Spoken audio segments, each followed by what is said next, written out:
Aloha, everybody. This is Cathy Bilsky, the Quantum Leap Let Light Unite show on UPRN Radio. And this is May 25th, 2018. And really, I hope you have a very safe Memorial Day weekend.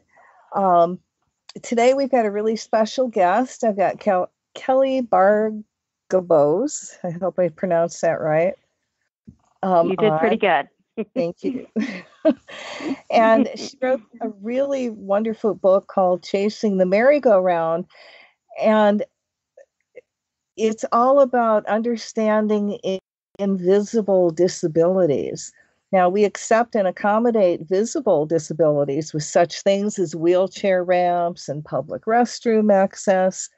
Now, invisible disabilities come in many forms and are really not easy to address, from depression and anxiety to severe allergies, from intellectual limitations to autoimmune diseases. These disorders exist all around us. Now, an invisible disability, whether physical or intellectual, is one that is really not obvious at first glance. Now, there's no outward sign that fits our culture's preconceived ideas of what determines a disability.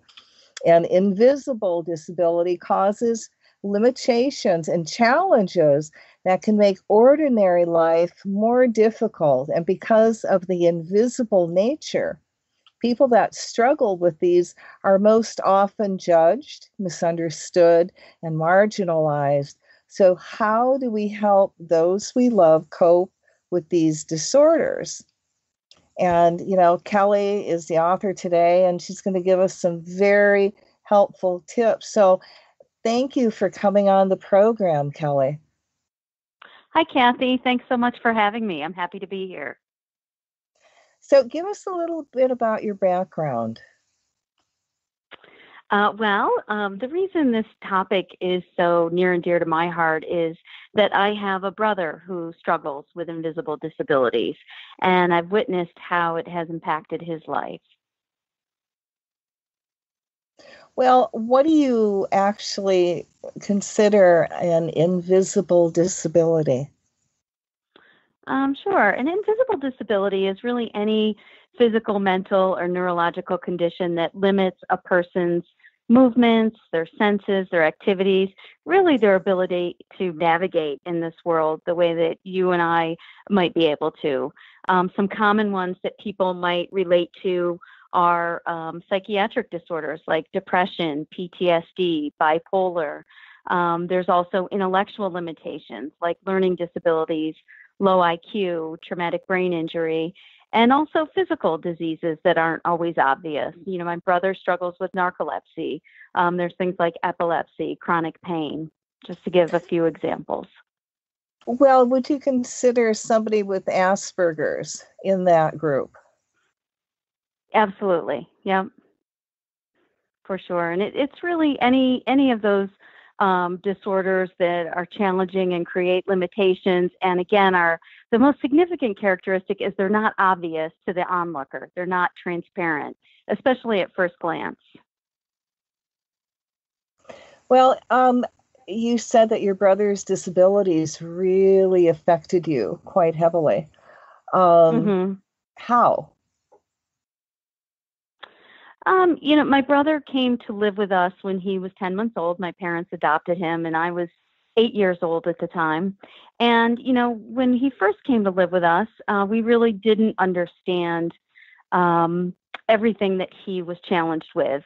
We knew at a young age that he struggled with speech and learning and speed, but we really didn't understand why. And it took many, many years, and it was a long, difficult journey that I'm sure many people can probably relate to, that was full of frustrations and lack of understanding on why he couldn't do some of the things we expected of him.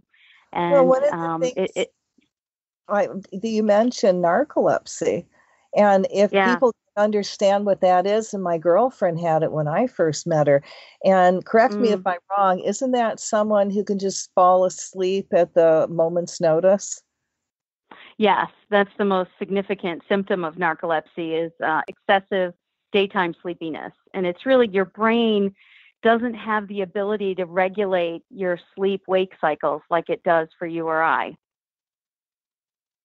And it's often narcolepsy is portrayed in the movies and on television as being comical or a joke, but in reality, when you fall asleep like that in the middle of the day when you should be working or when you're driving or when you're in school, it really makes life extremely challenging.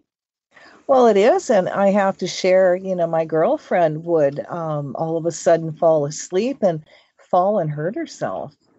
Yes, yes. And Another, yeah. Hmm. so that really, what else? What other kind of disabilities did your brothers have? My brother was born with fetal alcohol syndrome, but he wasn't diagnosed with it until he was 30. So that has created learning disabilities. He has lower than average IQ. And, basically, in a nutshell, the world most of the time just moves too fast for him. What is that? You said prenatal addiction? Fetal alcohol. Fetal alcohol syndrome. Mm-hmm.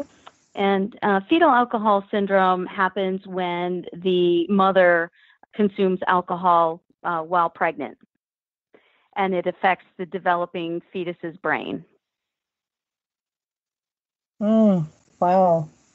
Now, when your Mm-hmm. parents adopted your brother, did they know he had all these disabilities?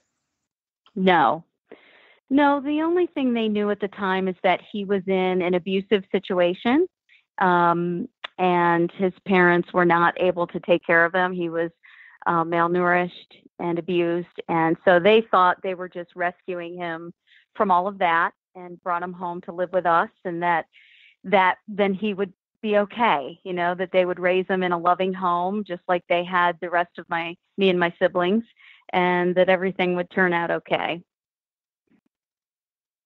Well, how did that it really impact the family when you started to learn that he was different?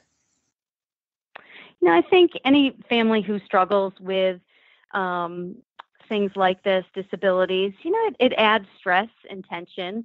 As we all know, no families are perfect, and there's always a certain amount of stress and tension in a family. And I think this just adds to it. And again, we didn't really understand what was happening or why he struggled. We thought he came to live with us. He was being raised in the same environment we'd all been raised in. Why can't he do everything, in a quote unquote normal way like the rest of us?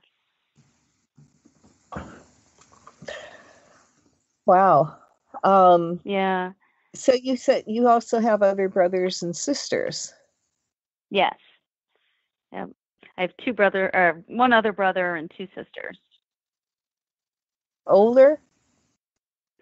I have a brother and sister older, and I have a sister younger than me, and then of course Bobby is younger than me. So I'm smack dab in the middle.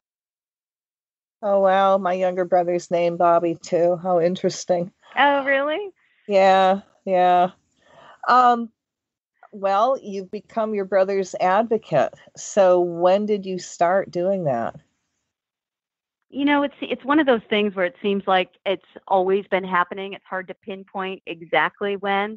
Um, but it started young, even as simply as when he and my mother were in a stressful situation, I would intervene and I would stick up for him and help him when he made bad decisions. I was always defending him. But it really kicked into high gear when he was about 16.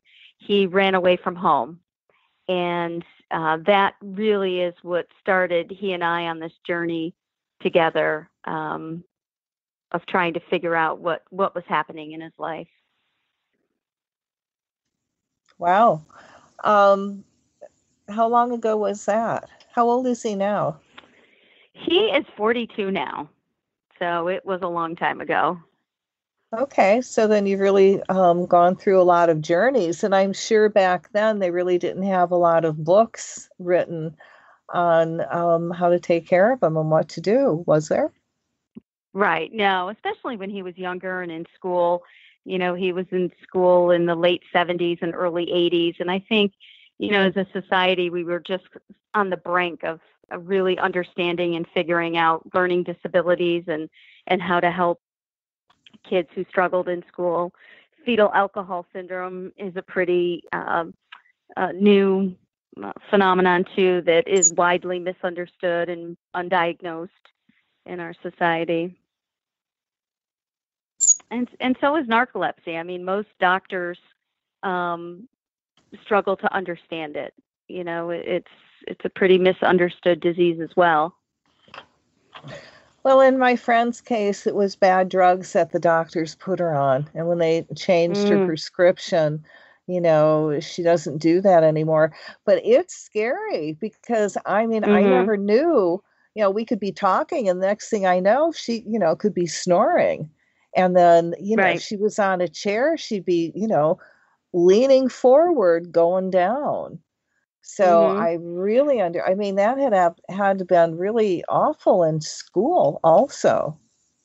Right. Right. And he, went undiagnosed for many years. We really started to notice it in his early 20s, and it took almost 10 years to get a full medical diagnosis and really get him treatment that he needed. When did you realize that he had the baby alcohol syndrome? I have a sister who's an RN, and I remember one day we were at my mom's house for Sunday dinner, and we were talking about Bobby and some of his struggles, and my sister said to me, he reminds me of one of my patients that has fetal alcohol syndrome. And I had never really thought about it before, hadn't heard much about it. And when she said that, it piqued my interest. And so I went on the computer and I did an internet search for fetal alcohol syndrome. And as I read the description and the symptoms of someone with fetal alcohol syndrome, and it was just like a movie was playing in my head of Bobby's life and all the things that he had struggled with. And we knew also that his history as an infant, we knew his mom drank when she was pregnant. It was rumored that she had done some drugs.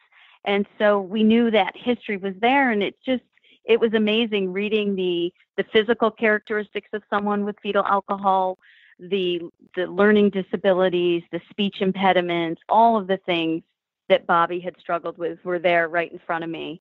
And so that really set me on our journey. We found a doctor, a specialist close to where we lived who dealt with fetal alcohol syndrome. And it took many months to get in with him, but we made an appointment and had him evaluated and tested and finally got the diagnosis. And there's nothing you can do for it. There's no treatment. It's a lifelong condition. But at least we had some understanding and awareness and, had some answers as to why we were dealing with what we were dealing with. Now, your book, Chasing the Merry-Go-Round, actually allows readers to see the world through the eyes of your brother. Mm-hmm. So can you just explain some of what he saw and went through? Sure. First of all, the reason for the title, Chasing the Merry-Go-Round, I talk about this metaphor in the book that, what life is like for someone like my brother is an old-fashioned merry-go-round. At my playground where I grew up, this was, in the early 70s, and we had one of those old merry-go-rounds that kids could pump and get going as fast as possible, and kids would try to run and jump on it while it was spinning, and it was so dangerous. They would never allow those types of merry-go-rounds on playgrounds today. But it really just struck me as the way that my brother has tried to live his life. He's always trying to get up on this merry-go-round of what we consider a normal life in our society. And I tried for many, many years to help him get on that merry-go-round. I tried to help him run faster. I tried to carry him. I tried to get him up and get him this normal life that we all strive for. Finally realizing that, I just couldn't do it, and that not everyone needs to get on that merry-go-round. And some of the kids are stuck on the sidelines watching the rest of us go round. And I think for me, that's what life is like for someone like him. The world just moves too fast, and they're sort of stuck on the sidelines, watching the rest of us go round and round and live our life. And we live in a very fast-paced society, and we have high expectations of people. Some of the things he struggles with are he has a third grade reading level. So if you can imagine trying to navigate through life as an adult with a third grade reading level and trying to navigate, cell phone contracts and even forms for government assistance. There's a lot of safety nets we have to help people like my brother, but, you have to fill out a 20-page form. And when you have a third grade reading level, it's almost an impossible barrier to getting the very help that you need, things like that. And it's very hard to hold down a job, especially, when you combine that with the physical disease of narcolepsy. That's absolutely true. So is he Yeah. living independently now?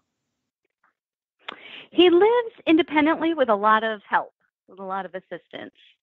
Over the years, we've figured out a lot of things. We've finally tweaked his drugs and his medication for his narcolepsy, and we have that in a better place now so that he's not falling and hurting himself as much. He can't drive because of the narcolepsy, so that really limits him too. He has to rely on family and friends for rides or public transportation.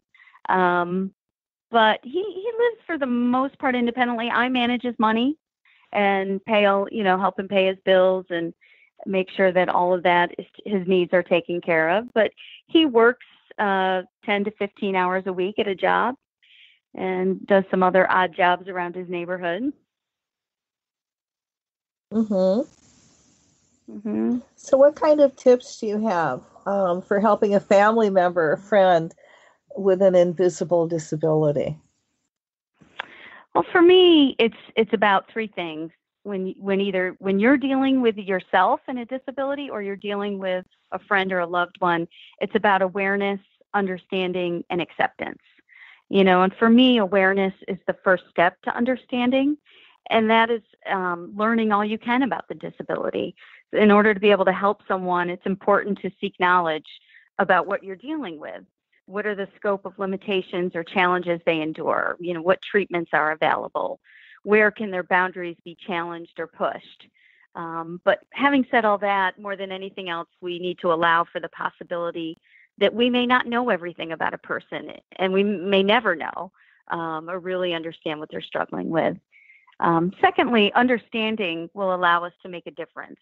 And part of understanding is realizing what you have in common with all people.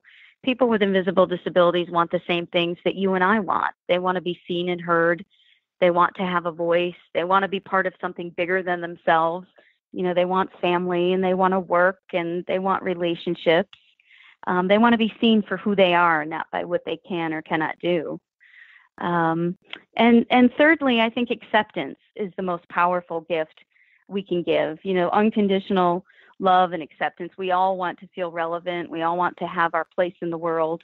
And sometimes when we have an invisible disability, those feelings are elusive. And if we can provide unconditional acceptance and love, we can turn that into a reality for people. And most importantly, it means letting go, and truly accepting someone the way they are means letting go of what we think they should aspire to. And we need to challenge our ideals and our culture's ideals of what a normal life is. Now, are there support groups? I think it depends on what you're dealing with. A lot of the disorders that we talked about earlier, there are support groups, and you should definitely seek those out wherever you can. I know in our hometown, when Bobby was really struggling with his narcolepsy, we looked around for a support group and we couldn't find one. And I promised him that someday we would start our own. And we did. In 2013, we started a Central New York support group for narcolepsy and did that for a couple of years. And there's many groups online today. That's one of the wonderful things about the internet and even Facebook is there's all kinds of support groups online where you can find people who struggle with the same thing that you do. And sometimes that's all it takes to make you feel less alone in the world. Well, you use the CSEE acronym for interacting with anyone with an invisible disability. Can you elaborate on that a little? Sure. This is about putting, I talked about awareness, understanding, and acceptance into daily practice. And for me, I developed this acronym or formula called the C approach. Every day, all of us encounter people in different situations, and we form judgments right away without all the facts. It's human nature. We do it in our daily lives. We hear about it on the news. And oftentimes, there's more to the story than what we see at first glance. So I challenge myself to approach people in a different way. And the acronym S stands for stop. Before you judge someone or say something impatient or hurtful, pause. Just take a breath, a beat, a moment before you react. The second letter E stands for evaluate. Ask some questions. Is there impairment? Could there be more than what I see on the surface? And lastly, the second letter E, empathize, which simply means to put yourself in their shoes and give compassion. Try to feel what they're feeling. Stop, evaluate, empathize, and help you to see people in a different way. Wow, that's really lovely. I like that. So how has being your brother's advocate impacted your life? You've been doing it for all his life, yeah? Yeah. I realized, one of the things I realized as I was writing this book is, he's more than just a brother or an advocate. We're soulmates. And I just couldn't get away from that feeling that, he is my soulmate. And I think, being in that position and being an advocate for him has been an honor, really. And I'm not going to sugarcoat it and say that it hasn't been hard. It's time consuming, and it can cause frustration, but mostly for me, it causes sadness. Just the hardest part is knowing the things he dreams of are out of his reach. But the positive far outweighs the negative. I do want to clear this up with people. And when people use the word soulmate, that does not necessarily mean, to me, your divine partner. A soulmate is somebody that you come together, and it could be short term or long term, to learn a lesson. Mm-hmm. And, it not only have you come together to also teach other people and to, really bring this up to the surface and what I call into the light. Because like you said, many people are going through it. And unless you talk about it, they don't know it's out there. Right. Yeah. So often I think we've grown up thinking soulmate is your partner, your husband, your wife. It's a romantic relationship. And he's really changed my viewpoint on that for sure. And what's the biggest lesson you've learned so far? For me, he's taught me so many things, but probably the biggest thing I've learned is, that a big theme in the story that I've written is home. He was ripped from an abusive birth home when he was a baby, and he spent the rest of his life trying to find home. And home is something that I've always aspired to as well. And for me, I've learned that home is a place all of us want to be. We all want to have our corner of the world surrounded by people who know us, accept us, love us, a place where we're safe, warm, fed, a place where we have enough, where we are enough. And for me, I've finally figured out that this is really all there is. Wow.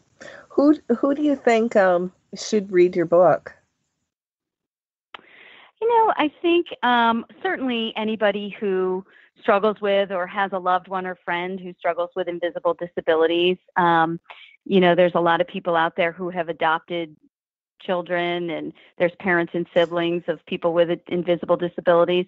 I also think it could be a great family read. If you have preteen children or older, it could be a great way to generate family conversation, especially if you have someone in your family who's struggling with invisible disabilities, or if you just want to create some awareness for your children as they navigate school and life. I think that could be a great use for it. So when you moved from New York, upstate New York, to Southern California, did your brother go with you?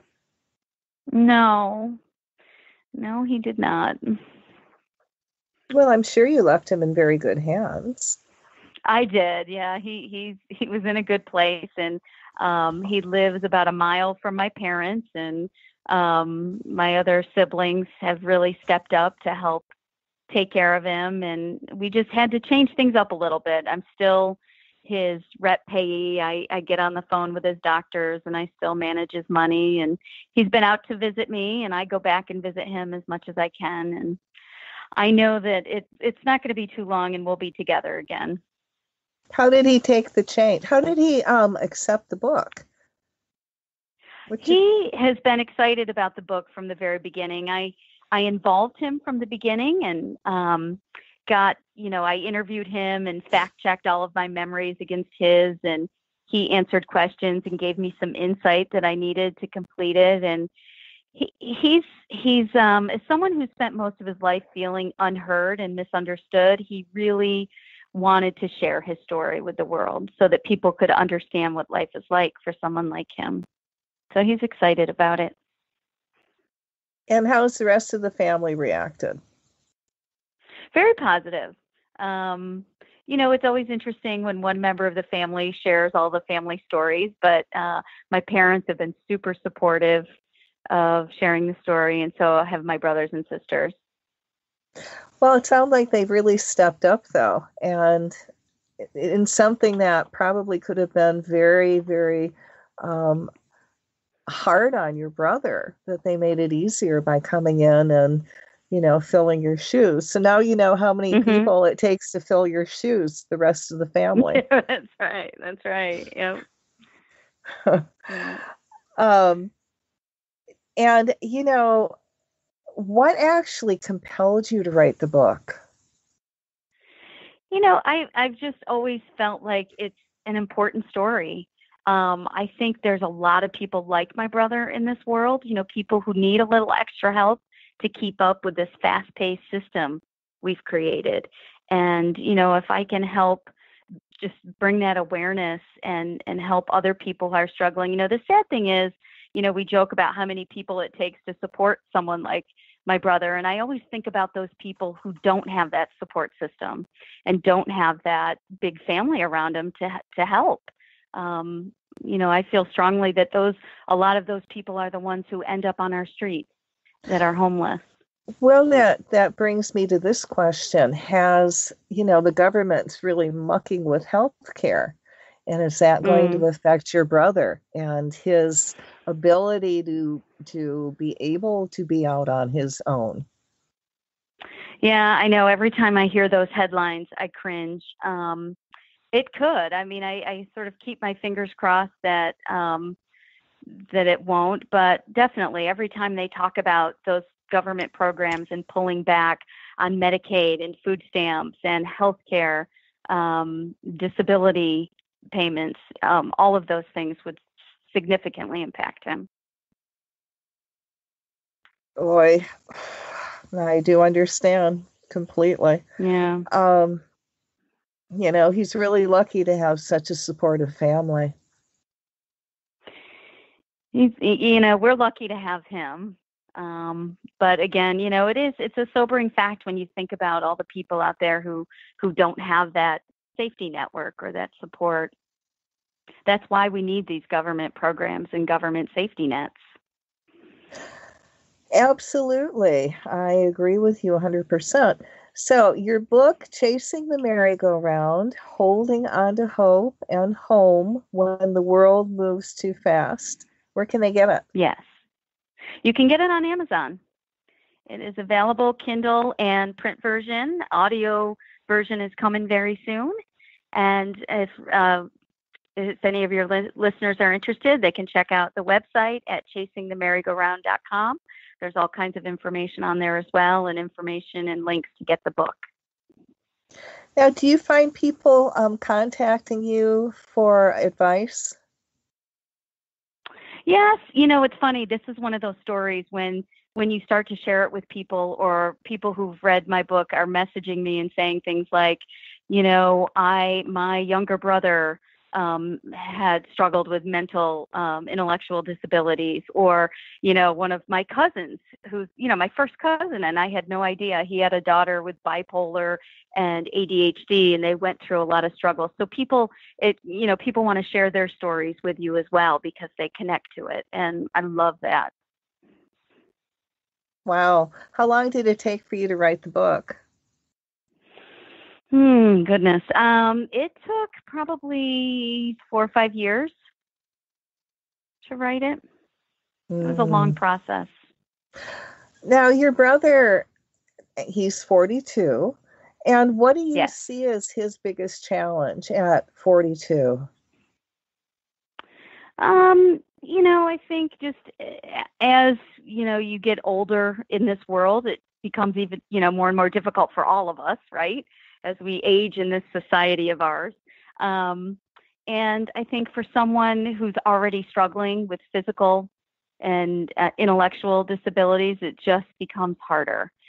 His health issues, I think, are becoming a bigger deal. He's got the narcolepsy, and he's on so many medications to control that, and he's just in poor health overall. And he can't drive. I worry about what's going to happen when my parents pass on. My parents are almost 80. Ooh, wow. And, just what impact that will have on him. And,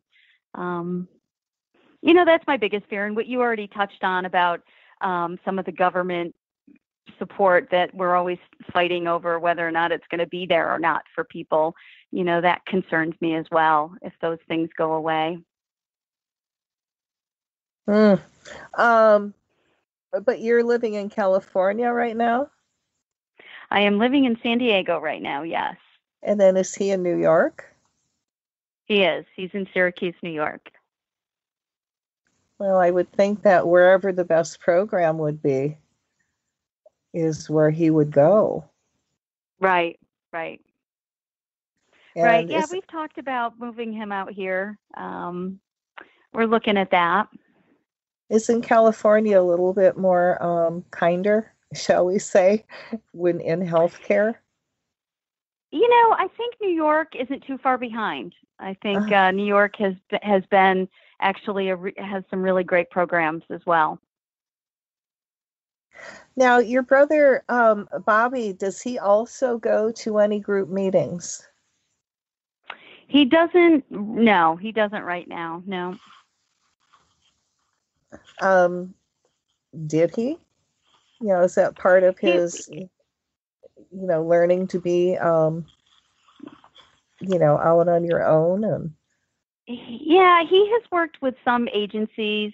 Um, he worked with some agencies that helped him with employment counseling and job coaching, and he's gone to narcolepsy support groups, and he has done some other program to help him with his education as much as he could.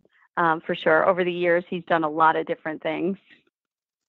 you know, it's got to be so tough with the narcolepsy. I mean, every time you say Hmm. that, I kind of cringe, especially Yeah. trying to hold down a job when you can fall asleep in a heartbeat. Yeah. It is. And there's different levels of narcolepsy. I think different severity that people have of it. And he just so happens to have all four of the major symptoms of narcolepsy, which is the sleepiness.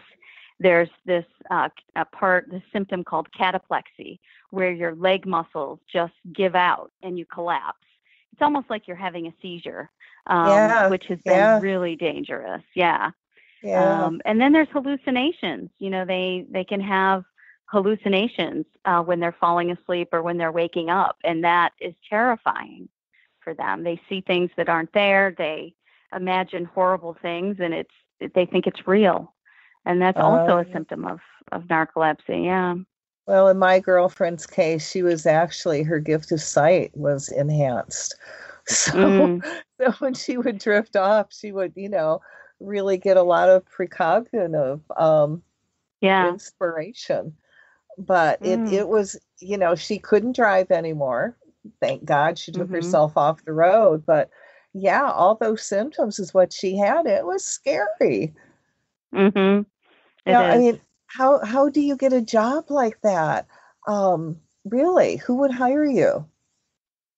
Right. Well, and most people wouldn't, and that's when he worked with this one agency and a job coach, and he went through many jobs. I mean, he's had so many jobs over the years, lost jobs and found jobs again, and all at minimum wage, of course.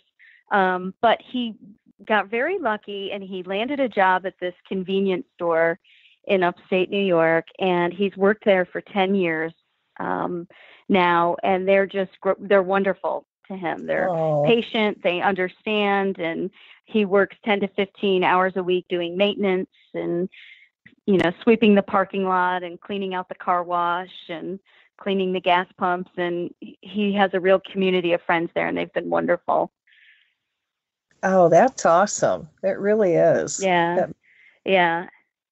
that makes a difference. So there's people that are actually understand him completely and they're looking out Yes. for him. Yes. They do. And that's one of the things that gives me peace too, being so far away, that I know he's developed this community that does look out for him.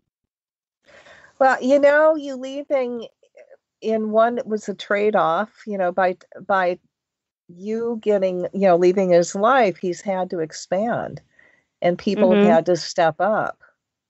Mhm. Yeah, and he's so I started to ask me earlier, I think, what he thought about me moving away, and he's got such a sweet and gentle heart and spirit. And one of the reasons why I moved away is because I went through a divorce. I was married for 20 plus years and went through a very sad time, a very sad divorce, and that really upset Bobby. And so I had an opportunity to move away, and he came to me one day and said, I think you need to do it. I want you to be happy again. And, Oh, it's just touched my heart. He just is a very special person. oh, that's very sweet. You're two are really tied together and you had a mission and this book is part of Mhm. that. Yes. You Sometimes it's not easy being what I call the pioneer. Yes. Yeah. And That's you're right. writing the book that should have been written years ago. Right. But better late than never. That's right.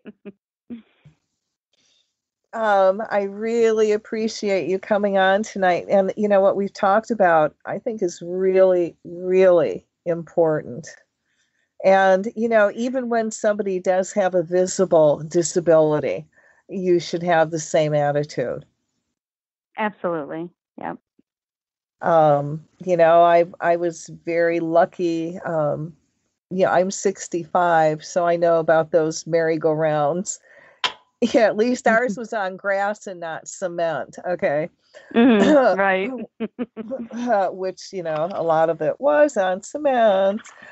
Um, oh dear, I lost my train of thought. Oh, wow, that was a bubble. 65 going back. Yeah, merry-go-round. God, it went out the door. What were we talking about? Hmm. I think we were wrapping up. Oh, how important it is even for people with visible disabilities to approach them Thank the you. same Thank you. way. My sister, she fell in a bathtub of scalding hot water. Now I'm 65. She would have been 78 if she would still be living. And back then, mom was had a one of those washboards, and she would Mhm. put scalding hot water. So my sister burned herself really bad on her arms and Mm. her legs, but because it didn't stop her from doing anything. She was a really great athlete and she could do anything she wanted. I never saw it as a handicap. And even though her hands were, pretty bad shape, she could still type and um, I really understand. It's a different world. And now, Mhm. I see people with disabilities and I really don't see their disability. Mhm. So, it's Yeah. twofold. Some of them don't want you to see, and yet, when they're invisible, you really have to see it. Right. And again, at least, have some awareness that it could be there. I think so. And, you even mentioned brain trauma, and they're learning Mhm. about brain trauma with athletes and that. And I know from now I didn't have it, but I've known some people very close who've had brain trauma, and they're not the same people. Right. And, because you don't see it, feel it, touch it, you don't think about, that as being a disability. Right. Because on the surface, they look just like you or I. Uh-huh. Especially when Yeah. somebody has cognitive, limitations. You can't see it, and um, if they're not visible, if they're not obvious, if they don't have a clinical diagnosis, for example, of mental retardation, which is anybody under a certain IQ level. But there's a lot of people. My brother's one of them. His IQ is just 2 points above that of the mental retardation threshold. So, we've created these lines, and we have, the scale and where everybody falls on it, but we really don't talk about those people who are just above the threshold. What does that mean? They're well out of the normal range of cognitive functioning, but we don't really have a diagnosis for that. They're in between, they're Yeah. overlooked because they're not in the box. You're Yeah. We you're a often little call, bit too yeah. smart for us to put you in this category, so we're just going to make Yeah. it hard for you. Oh, the Yeah. logic is unbelievable. Yeah. Yeah. Uh, Yeah. wow. Well, again, I really appreciate you coming on and really talking about this, which really, needs to be discussed. And again, your book is called Chasing the Merry-Go-Round, Holding On to Hope and Yeah. Hope Where the World Moves Too Fast. And it's Kelly Bargabos. Oh, I would love to Yeah. just sing your name. Yes, and the website is chasingthemerrygoround.com. Chasing the Merry-Go-Round. And if you can't spell that, it's CHASINGTHEMERRYGOROUND. That's right. Yeah, I find myself, the older I get, I just can't spell anymore. Thank God for spell check. Oh my I know. God. What would we do without it? Really look not too intelligent. Right? I spell as it sounds, and I went to Mexico to get my teeth done, which I highly recommend to anybody. And the guy, now I did have a Valium in my system, and he says his name was Jesus, and of course that's Jesus in Hispanic. But Mhm. Jesus, to me, I'm spelling it Hazeaus.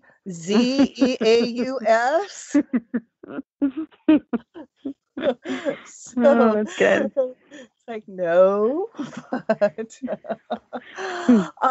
and again, can people get a hold of you if they need to ask you any questions? It's at your website. Sure. Yes, there's a contact form on my website. It comes right to my email. So absolutely. I'd love to hear from you. All right. Well, thank you again, Kelly, for coming on.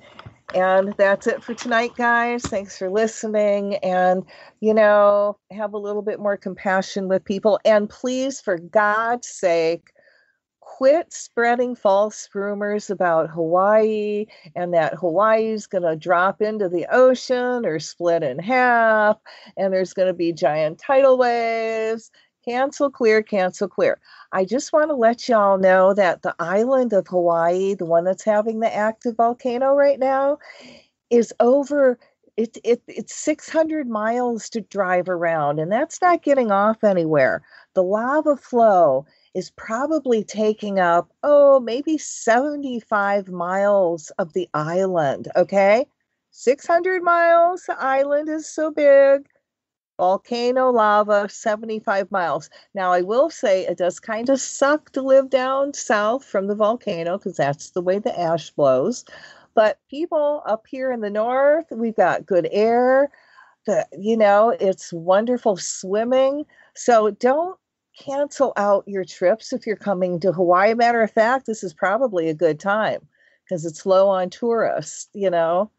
But wow, you can actually come out and have many life experiences and, you know, see lava flow.